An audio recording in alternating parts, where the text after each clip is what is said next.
Shit. Shmoney. Back up, I'm with my gang, nigga, we strapped up. Gotta keep it loaded, case a nigga try to act up. Riding around town with that thing, yeah, we lapped up. Round of applause, my nigga, you could get clapped up. Back up, I'm with my gang, nigga, we strapped up. What's good, J Money fam? It's your boy J Money, back at it again for another YouTube video. Now today we have something very exciting. We're gonna be talking about the truth about James Harden's career and what ruined him from winning an NBA championship. Now I think there's three factors that want to ruin James Harden from winning an NBA championship. One, him. Two, Mike D'Antoni. And three, the Houston Rockets front office giving James Harden all the power. How?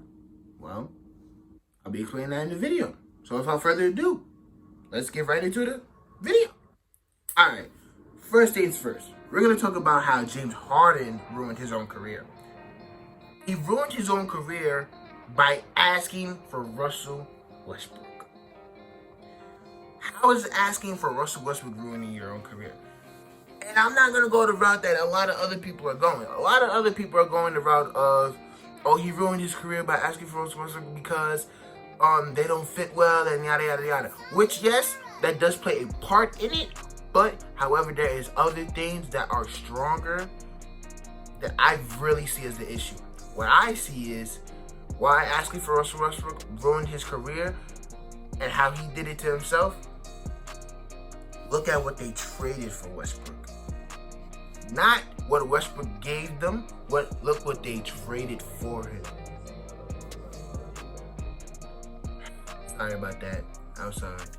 But what they traded for Russell Westbrook is what ruined them. They traded Chris Paul and a huge load of picks. They have no trade assets. Why?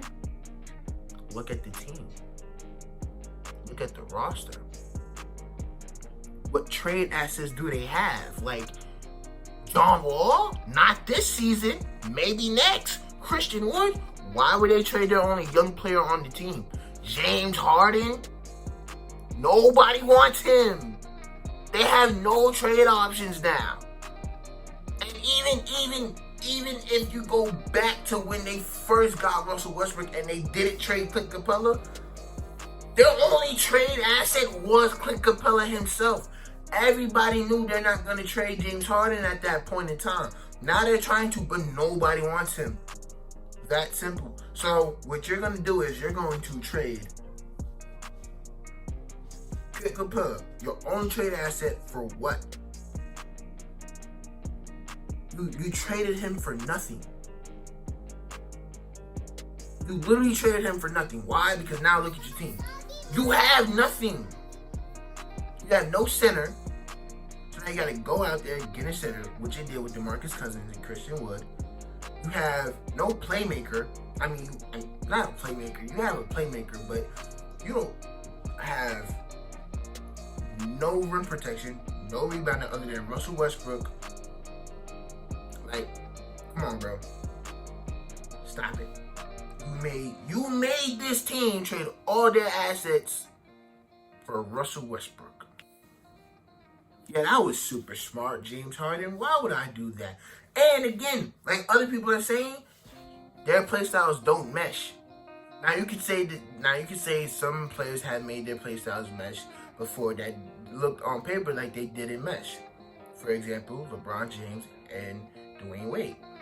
When you look at Dwayne Wade and LeBron James would more so survive with a shooting type guard instead of a slashing type guard like Dwayne Wade. Dwayne Wade, before LeBron James came to the Heat, was looked at as not a ball dominant, but like someone who likes to have the ball in his hands, create his own shot, but can't really shoot from three. That's not. Dwayne Wade has never been known for three-point shooting. If anything, he's been known of how bad a three-point shooter he was. Or how the best he did was just average. Like, that's just how he was known. And I'm a D-Wade fan. That's my favorite player. That's the only NBA jersey I own. But that's how he was known. So at the end of the day, no. The way they play wouldn't mesh. But you know what they did to make it mesh? They sacrificed. Dwayne Wade sacrificed who he was as a player. He said, you know what? I want to win a ring more than I want to win an MVP.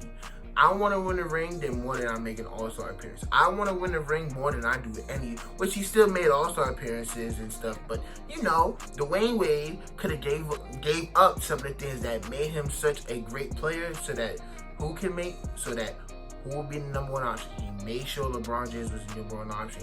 He made sure that he would sacrifice. He made sure that he played more off ball. He made sure that he did all of these things. Why? Because he realized to win an NBA championship, LeBron James needs to be the best player he can be. It can't be that with both of us sharing the ball.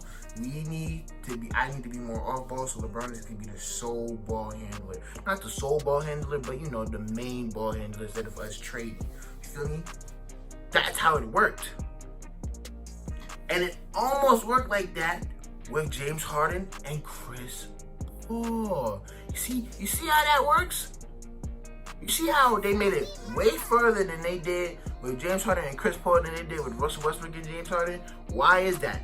Oh, let me guess. Because Chris Paul sacrificed and Russell Westbrook did it. They built the team around Russell Westbrook when Russell Westbrook came to the Houston Rockets because the team that they had just wasn't able to help Russell Westbrook at all, and it was helping James Harden a lot. So they had to sacrifice what they did for James Harden to give Russell Westbrook a team so that they can each work together.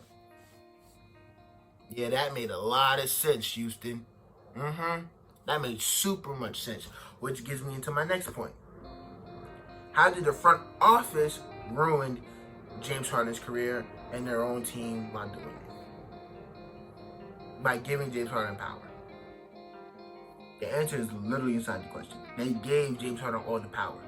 And they were never saying no to him. He wanted a certain coach, he got a certain coach. He wanted certain players on his team, he got certain players on his team. He wanted certain players off his team, he got certain players off his team.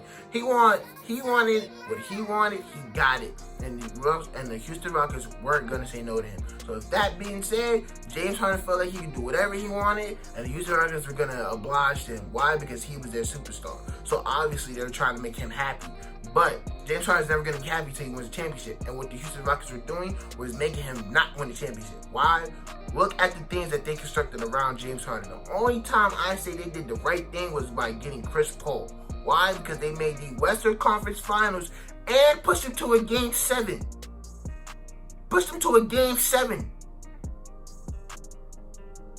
The Golden State Warriors with Steph Curry, Klay Thompson, and Kevin Durant. They pushed that team to a Game 7 in the Western Conference Finals. They were 1 quarter away from winning the Western Conference Finals and going to the finals. They were 1 quarter away. And you're telling me. So people, and I dare anybody go in the comment section right now and type Russell Westbrook is better than Chris Paul. I will genuinely slap you with a bowl of ice cream. Because there's no way in the world that I am going to say that Russell Westbrook is better than Chris Paul. Chris Paul is a better player than Russell Westbrook. He's a better point guard than Russell Westbrook. He is a better leader than Russell Westbrook. I'm not going to say Russell Westbrook is terrible because I feel as though Russell Westbrook gets a lot of something that he doesn't deserve. But everything shows that Chris Paul is better. He went to the Oklahoma City Thunder. They won a championship. They made it to the finals and pushed the Houston Rockets to a 7-game series. With Russell Westbrook on that team, I don't think they would have did it. But we're getting off topic. This video is about James Harden, not Chris Paul. I'm going to make a video on Chris Paul, but this video is about James Harden. Alright, back to James. That's why I see the front office ruin James Harden's career, because whatever situation that they made was not going to help them win a championship unless they had Chris Paul on that team. And when Chris Paul left, they ruined that career. That was their last chance to get in the NBA championship, which it says because Look at the Houston Rockets now. They're not going to the Western Conference Finals, and they're not going to the finals with that roster unless a lot of NBA players get injured and these other teams just become really, really bad. That's how I see it. The only way they're making the finals is if that happens. And I highly doubt that's going to happen. So, with that being said, they're not going to make the finals. They're not going to make the Western Conference Finals. They might not even make the second round. Just saying. Now, how did Mike D'Antoni ruin James Harden's career? I don't think this has to be said, but I'm going to spend a little bit of time on this because we're already at the 10-minute mark. So, all I'm going to say is this. Mike D'Antoni ruined James Harden's career by playing the offense through James Harden, period. Now, when I say this, I don't mean that he ruined his career by playing the offense through James Harden, because if you look at any teams that Mike D'Antoni was coaching and James Harden was on, he should ran the offense through James Harden. But I'm saying the way that he did it ruined James Harden's career, because James Harden was playing off ball when Kevin McHale was his Houston Rockets coach. But when Mike D'Antoni came, Mike D'Antoni made James Harden the point guard, and when he didn't make him the point guard, he was still the main ball handler and the highest usage rate in the league. If not, he was second behind Russell Westbrook. So, yeah, James Harden was running the whole show. He wasn't playing any off-ball, and if he did play off-ball, he just stood in the corner while whoever else did what they were supposed to do. That's how he ruined his career. He did not have James Harden play off-ball at all. There was no off-ball movement. It was literally isolation basketball, and that's it. Nothing else is going to help them win, which is going to hurt them in the long run. Why? Because in the playoffs, that is only going to help you in certain situations. But throughout an entire series, that's not going to work. Case in point, it didn't work versus the Warriors. It didn't work versus the Spurs. It didn't work versus the Lakers. Who was it going to work against?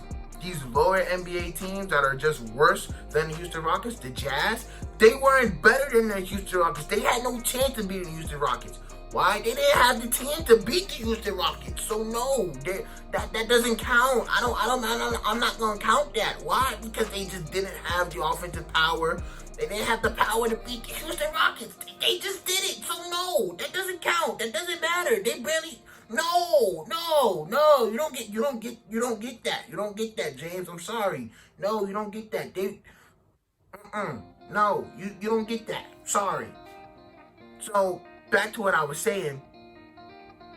No team that is really a title contender is going to lose to an isolation-heavy offense.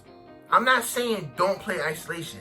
I'm not saying don't run your offense through James Harden. What I'm saying is James Harden needs to be running off ball sometimes. And that would help other players become better. And might even show some players that had skills that you didn't see because James Harden was so isolation heavy.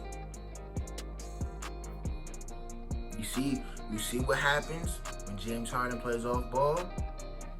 Now, James Harden is going to have to play off ball, or maybe they're going to run it how they did it with Russell Westbrook and James Harden. Hopefully, his new coach realizes that James Harden needs to play off ball, and by off ball, he means cutting around and moving around like that, like how Klay Thompson and Steph Curry do. He needs to do some of that. Not all of that they do, but he needs to do some of it. So, yeah. But with that being said, J Money fam, hope you enjoyed this video. If you did enjoy the video, please leave a like, as it would really help out. Please share it to your friends and family so that they can get some entertainment in their lives as well. Please comment some more video suggestions for me to do. And subscribe for more content. It really helps out by pressing the subscribe button. And also, while you're at it, you can press the bell so that you'll never miss when I post another video. So, yeah. You can be the first one. You might even get shout out in the next video if you comment first. So, just saying. It happens. But you don't have to. But it would be really nice if you, press that button. Press the bell next to the subscribe button. Please. Yeah, with that being said, J Money fan, say at least stay strong, stay positive. We out. Alright, J Money fam. I hope y'all enjoyed the video. But quick little suggestions before y'all see the outro. If y'all like the music that I used for the background music, that was actually a suggestion by one of my friends. He watches all my videos and he asked to add some background music. I didn't do it when he said do it because I've been looking for the right background music to use. This will probably be the background music for all of the videos that I do. So let me know, and if you don't like it, let me know in the comment section down below, or hit me up on Instagram or whatever social media sites that you want to hit me up on. You know, hit me up and let me know what music I should have used, how high I should have it. You know, just let me know about all of that stuff. But with that being said, J Money fan, we out.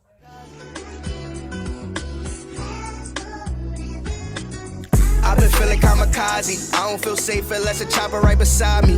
Nowadays, catching bodies is a hobby. I know niggas that won't hesitate to catch a homie. Anytime of day, leave you stinking in the lobby. But only if you try me. Young nigga tryna live like the Cosbys. While you pill poppin', walking.